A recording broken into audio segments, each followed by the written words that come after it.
చెప్పు. నువ్వులు జీలకర్ర వేసిన టమాటా పచ్చడి మెత్తగా నూరుకోవాలి. పచ్చిమిరపకాయలు వేసిన అవి జోడించిన మెత్తగా నూరాలి, నూరుకోవాలి. రోటి పచ్చడి కమ్మగా ఉంటుంది. లోటు పచ్చడి జీలకర్ర, ఉప్పు,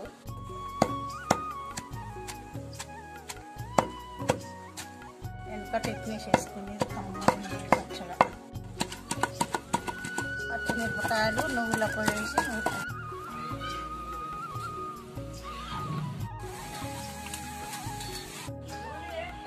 పచ్చిమిరపకాయలు నువ్వులు పచ్చడి నూరుతున్నాను. కర్రీకి ఉప్పు వేసిన, పచ్చిమిరపకాయల ఉప్పు వేసిన, కొత్తిమీర అయితే లేదు, జీలకర్ర వేసిన.